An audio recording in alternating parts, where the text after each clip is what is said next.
षष्ठः रघुदासस्य लोकबुद्धिः। रघुदासस्य लोक बुद्धि, रघुदास का लोक बुद्धि। प्रस्तुत पाठ में एक कल्पित कथा दी गई है जिसमें गांव से आकर नगर में रहने वाले दो परिवारों का वृत्तांत है।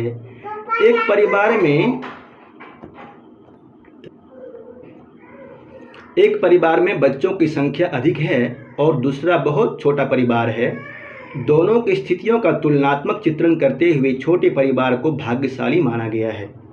देश के समक्ष वस्तुतः अनियंत्रित जनसंख्या एक समस्या है जिसके कारण प्राकृतिक संसाधन कम पड़ते जा रहे हैं। जनसंख्या नियंत्रण कानून इसलिए तो लाने का प्रयास किया जा रहा है। अस्ति रामभद्र नामक समृद्ध नगरम। अस्ति का प्रयोग पहले होने के कारण से था अर्थ में होगा। वैसे अस्ति है के अर्थ में प्रयोग होता है ना, अस्ति स्था संति, परंतु जब पहले प्रयोग हो जाता है तो था अर्थ निकलता है इसका। अस्ति रामभद्र नामक समृद्ध नगरम। कोई रामभद्र नामक एक समृद्ध नगर था। तत्र बहवो जनाः स्वस्व ग्रामान् परित्यज्य नगर निवासाय परिवारेण सह समागताः। तत्र वहाँ पर सप्तमी के अर्थ में तत्र का प्रयोग करते हैं, वैसे यह अव्यय पद है। बहवो जनाः स्वस्व ग्रामान् परित्यज्य, अपने अपने गाँव को छोड़ करके, परित्यज्य में कौन सा प्रत्यय होगा? लियफ। नगर निवासाय परिवारेण सह समागताः, अपने अपने गांव को छोड़ करके नगर में निवास करने के लिए परिवार के साथ में चले गए थे। अभी भी बहुत हो रहा है, गांव को छोड़ करके शहर की तरफ भग रहे हैं, पलायन कर रहे हैं। नगरे समागतः में कथा प्रत्यय और परिवारेण सह किस सूत्र से तृतीया विभक्ति हुई है? परिवारेण सह, सहार्थे सहयुक्ते अप्रधाने। नगरे नाना सुविधा संतिति न संदेहः। नगरे नाना सुविधा संतिति न संदेह। हाँ, नगर में बहुत सारी सुविधाएं हैं, कोई संदेह नहीं है। नाना, नाना इति अव्यय पदम।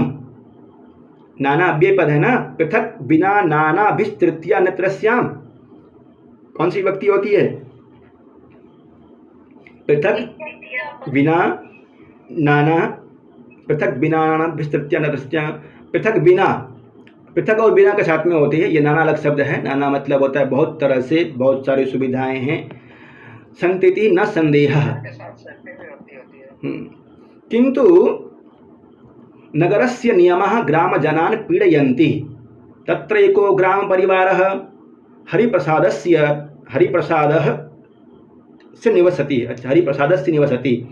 किंतु नगरस्य नियमः, नगर के जो नियम होते हैं वे ग्राम जनान् पीडयन्ति, गांव के लोगों को दुखी करते हैं। तत्र एको ग्राम परिवारः, वहाँ पर एक गांव का परिवार हरिप्रसाद का रहता था। तस्य प्रतिवेशी च रघुदास स्वपरिवारेण सह सुखेन तिष्ठति। तस्य प्रतिवेशी, कस्य प्रतिवेशी? हरिप्रसादस्य प्रतिवेशी। प्रतिवेशी मतलब पड़ोसी, पड़ोसी। रघुदास हरिप्रसाद का पड़ोसी है। स्वपरिवारेण सह सुखेन तिष्ठति, वह अपने परिवार के साथ में सुखपूर्वक रहता था। रघुदासस्य पुत्रः बिंदु प्रकाशः अति मेधावी वर्तते। रघुदास का पुत्र बिंदु प्रकाश बहुत ही मेधावी था। है के अर्थ में है यहाँ पे वर्तते। विद्यालये सर्वदा कक्षायां प्रथमः आगतः, विद्यालय में हमेशा कक्षा में प्रथम आता था। संप्रति नगरस्य महाविद्यालये अधीते, वर्तमान में वह नगर के महाविद्यालय में पढ़ता है। अधीते में कौन सा धातु है? अधीते। वृतुवर्तने, इंग अध्ययने। इंग, अधीते में इंग धातु है। इंग अधि उपसर्ग और इंग धातु है। अधीते बनता है रूप। महाविद्यालये अधीते।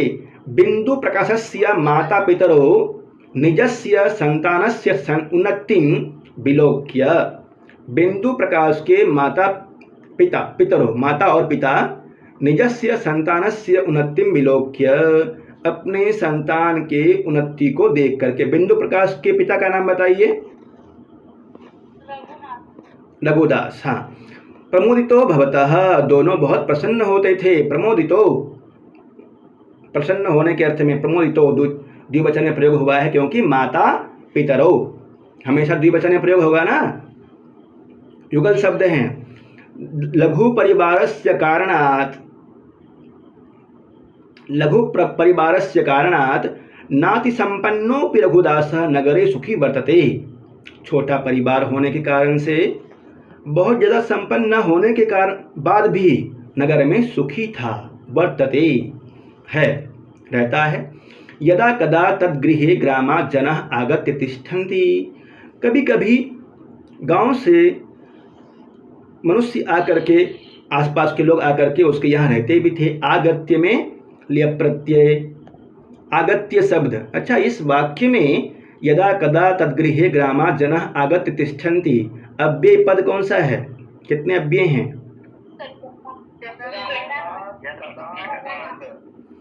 यदा कदा और आगत्य, यदा कदा और आगत्य, ये तीनों पद अव्यय हैं। ठीक।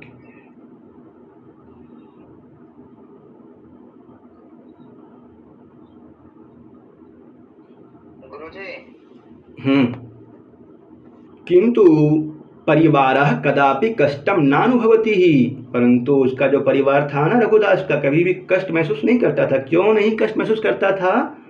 क्योंकि लघु परिवार था, छोटा परिवार था। उसका एक पुत्र था बिंदु प्रकाश, वो पढ़ने में बहुत तीक्ष्ण था, तीक्ष्ण बुद्धि वाला था और प्रसन्न रहता था।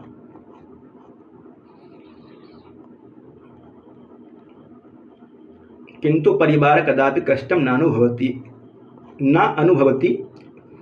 दो च पुत्रो वर्तन्ते, दो पुत्र हैं। तेषां सर्वेषां भरणे पोषणे च संपन्नः अपि हरिप्रसादः, संपन्नोपि हरिप्रसादः सदा चिंतितः तिष्ठति। परंतु दूसरा जो परिवार है उसके दो पुत्र हैं, उन दोनों का भरण पोषण करने में हरिप्रसाद चिंतित रहता है, परेशान रहता है।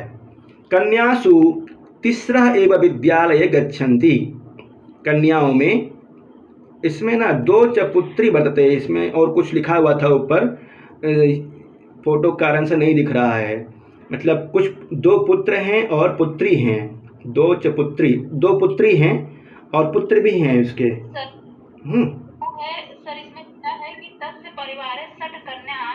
हाँ, ये दिया होगा ना, ऊपर रह गया। उसके परिवार में 6 कन्या, 6 कन्या, 2 च पुत्रो वर्तन्ते, और 2 पुत्र, 6 कन्याएं और 2 पुत्र, मतलब 6 पुत्र हैं उसके, पुत्र और पुत्रियां। तेषां सर्वेषां भरणे पोषणे च संपन्नोपि हरिप्रसादः सदा चिंतितः तिष्ठति, उन सबका भरण पोषण करने में संपन्न होते हुए भी हरिप्रसाद चिंतित रहता था। कन्यासु तिस्रः एव विद्यालये गच्छन्ति, कन्याओं में 6 कन्याओं में से सिर्फ 3 कन्या ही विद्यालय जाती थी। अपरः तिस्रः प्रवेशिका परीक्षोत्तीर्णा गृहे एव तिष्ठन्ति, और जो 3 थी वे प्रवेशिका परीक्षा उत्तीर्ण, प्रवेश परीक्षा उत्तीर्ण होकर भी घर में ही रहती थी। हरिप्रसाद नहीं, प्रवेशिका परीक्षा उत्तीर्ण गृहे एव तिष्ठन्ति, प्रारंभिक शिक्षा उत्तीर्ण करके घर में रहती थी। हरिप्रसाद चिंतयति यत्, हरिप्रसाद चिंतयति यत् अधिकाध्ययनेन तासां विवाह समस्या महती भविष्यति। हरिप्रसाद इस बात से चिंतित था कि अधिक पढ़ाई कर लेने से उनकी विवाह करने में परेशानी होगी। महती भविष्यति मतलब बहुत बड़ी परेशानी होगी। गृहे स्थिताः ता परिवार कार्याणि कुर्वन्ति किंतु सदा परस्परम कलहम कुर्वन्ति, घर में रह करके वे पारिवारिक कार्य करते थे परंतु आपस में हमेशा लड़ाई भी करती रहती थी वे सभी बहनें। हरिप्रसादस्य पुत्रो विद्यालये पठतः किंतु तयोः महत्वाकांक्षा सदैव पितरं पीड़यति। हरिप्रसाद के पुत्र विद्यालय में तो पढ़ते थे परंतु उन दोनों की जो महत्वाकांक्षा थी ना वो बहुत ही ज़्यादा थी, जिसके कारण से उसके पिता दुखी रहते थे। पीड़यति सदैव पितरम पीड़यति, सदैव में कौन सी संधि है? सदैव वृद्धि संधि, वृद्धि रेचि सूत्र से। माता तावेव सर्वाधिकम मन्यते। तावेव, तावेव में संधि बताइए। अयादि, तो प्लस एव तावेव, ओ के स्थान पे आव। माता उन दोनों को ही अच्छा मानती थी, बहुत मानती थी उन दोनों को। किन दोनों को? दोनों पुत्रों को। तद अवलोक्य कन्या सर्वः अपि अतीव दुखिता भवन्ति। इस बात को देख करके सारी कन्याएं दुखी होती थी। कितने बेटे थे उसके? बेटियां कितनी थी? 6 बेटियां थी और 2 पुत्र। एवं संपन्न हरिप्रसाद प्रतिवेशिन रघुदासस्य निर्धनस्यापि प्रसन्नताय ईर्ष्यति। इस तरह से हरिप्रसाद संपन्न होते हुए भी अपने पड़ोसी रघुदास से के निर्धनता पे हमेशा ईर्ष्या करता था। प्रसन्नताय ईर्ष्यति मतलब उसकी प्रसन्नता कारण से ईर्ष्या करता था। ईर्ष्या अर्थ में कौन सी विभक्ति होती है? चतुर्थी। हरिप्रसाद प्रसन्न होते हुए भी अपने पड़ोसी जो कि निर्धन है परंतु प्रसन्न है, उससे वह ईर्ष्या करता था। हरिप्रसादस्य विशालेपि गृहे आगतः तस्य ग्रामीणः न प्रसिदन्ति। हरिप्रसाद का शहर में बहुत बड़ा घर था। गांव से कुछ लोग जाते थे वहां रहने के लिए, परंतु वे लोग प्रसन्न नहीं रहते थे, प्रसन्न नहीं होते थे। यह बात अनुभव आप लोगों ने भी किया होगा। किसी का छोटा भी घर होता है, उसके यहाँ जाते हैं तो प्रसन्नता होती है, और किसी का बहुत बड़ा घर भी होता है तो उसके यहाँ जा करके कई बार प्रसन्नता नहीं मिलती है। एतस्य परिवार से दुख से चर्चा ते कुर्वन्ति। और वे जो गांव से लोग जाते थे ना, तो उनके परिवार के दुख की चर्चा क्या करते थे। अंततः हरिप्रसाद स्वकीयं विशालं परिवारं सदा निंदति। अंततः हरिप्रसाद अपने विशाल बहुत बड़े परिवार की हमेशा निंदा ही करता था। रघुदासस्य लघु परिवारः, रघुदास का छोटा परिवार था। धिक माम विशाल परिवार जनकम, धिक्कार है मुझे जिसके बहुत बड़े परिवार हैं, ऐसा बोलता था। वर्तमान काले ते एव धन्याः सन्ति येषां जनानां परिवारः अल्पकायः। वर्तमान काल में वही धन्य हैं, वही धनवान हैं जिसका परिवार छोटा है। सत्यम उच्यते, सही कहा गया है। परिवारस्य सौभाग्यम यत्र संख्या लघीयसी विशाल परिवारस्य भरणे पीड़ितो जनः। परिवार का सौभाग्य है जहाँ संख्या छोटी होती है। बड़ी परिवार का भरण पोषण करने में तो पीड़ितः जनः, मनुष्य दुखी है। परिवारस्य सौभाग्यम, कस्य सौभाग्यम? परिवारस्य सौभाग्यम। किमर्थम? किमर्थम? पीड़ितः जनः भरणे पोषणे च पीड़ितः, अतः परिवार सौभाग्यम, उस परिवार का सौभाग्य है जिसका परिवार लघु है, इसलिए सौभाग्य है क्योंकि उनका भरण पोषण करने में बहुत ज़्यादा खर्चा नहीं होता है, बहुत दुखी नहीं होते हैं वे लोग। परंतु विशाल परिवारस्य भरणे पीड़ितो जनः, जो विशाल परिवार होता है ना, बड़ा परिवार, उसके भरण पोषण करने में मनुष्य पीड़ित है। देशे अपि परिवारेषु जनसंख्या नियंत्रणात् संसाधनानि सर्वेषां सुलभान्येव सर्वथा। सुलभानि प्लस एव सुलभान्येव। देश में भी, देशे अपि संधि बताइए यहाँ पे। पूर्व रूप संधि है एंगः पदतति सूत्र से।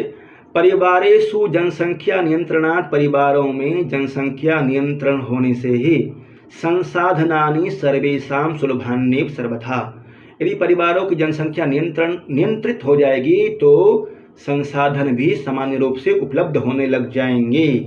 तो जागरूक किया जाए अधिक से अधिक, परिवार को ज़्यादा न बढ़ाए, सभी से यही निवेदन कर सकते हैं। हाँ, छोटा परिवार सुखी परिवार। संधि विच्छेद है संति प्लस इति संतीति ही। नाति संपन्नोपि न अति संपन्नः नाति संपन्नः कदा प्लस अपि कदापि दीर्घ संधि।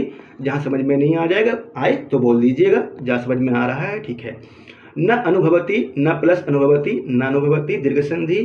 प्रवेश का परीक्षा उत्तीर्ण, प्रवेश का प्लस परीक्षा उत्तीर्ण गुण संधि है, वो हो गया है। तत् अवलोक्य तत् प्लस अवलोक्य, अवलोक्य में कौन सा धातु है और क्या प्रत्यय है? लिय प्रत्यय, तत् अवलोक्य।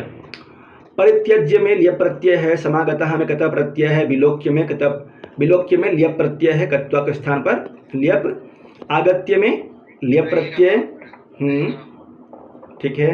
उत्तीर्णः में कतः प्रत्यय, स्थितः में कतः प्रत्यय, अवलोक्य में लियप, गच्छन में कौन सा प्रत्यय होगा बोल दीजिए? सत्री। बहुत अच्छा। एक पदेन उत्तरम वदतः, एक पद में उत्तर बोलना है आपको। रामभद्र नामकम नगरम कीदृशम अस्ति, रामभद्र नामक नगर किस तरह से था, किस तरह से है? समृद्धम, समृद्धम नगरम। हरिप्रसादस्य प्रतिवेशी कः अस्ति, हरिप्रसाद का प्रतिवेशी पड़ोसी कौन होता है?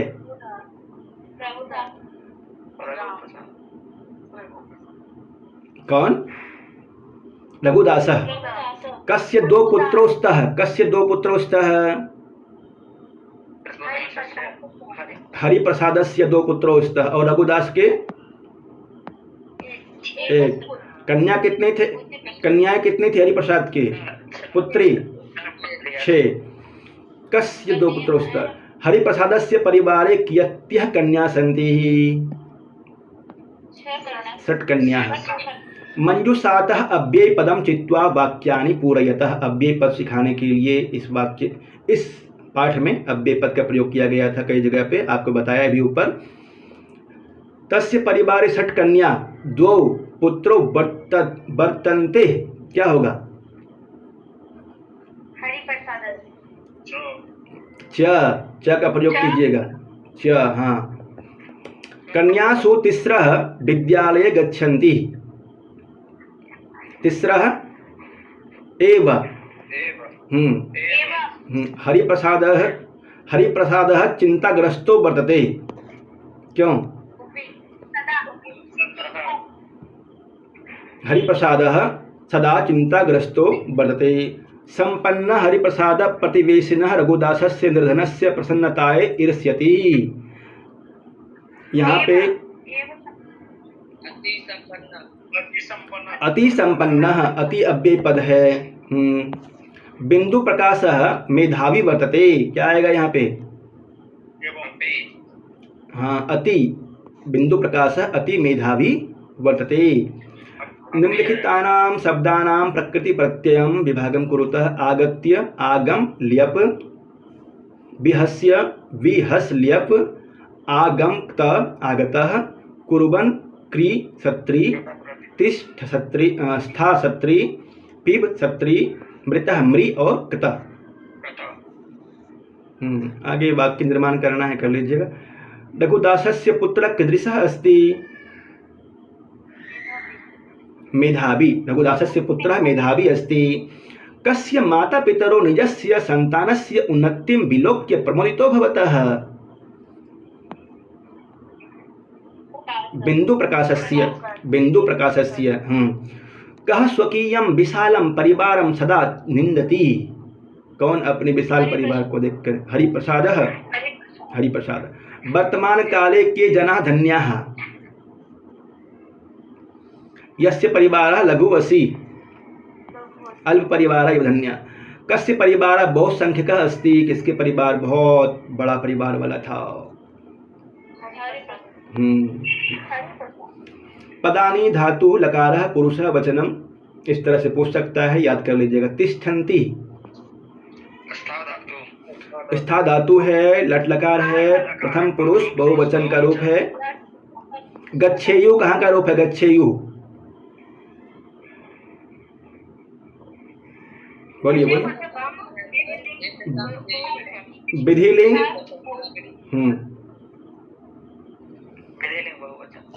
हाँ, विशेषण और विशेष्य पदानि, ये इंपॉर्टेंट है, इसको मिला दीजिए और आगे देखेंगे। विशेष्य और विशेष पदानी को मिलाना है आपको, देख लीजिए एक बार और बताइए। बेकः ग्राम परिवारः स्वकीयं विशालं निजस्य संतानस्य महती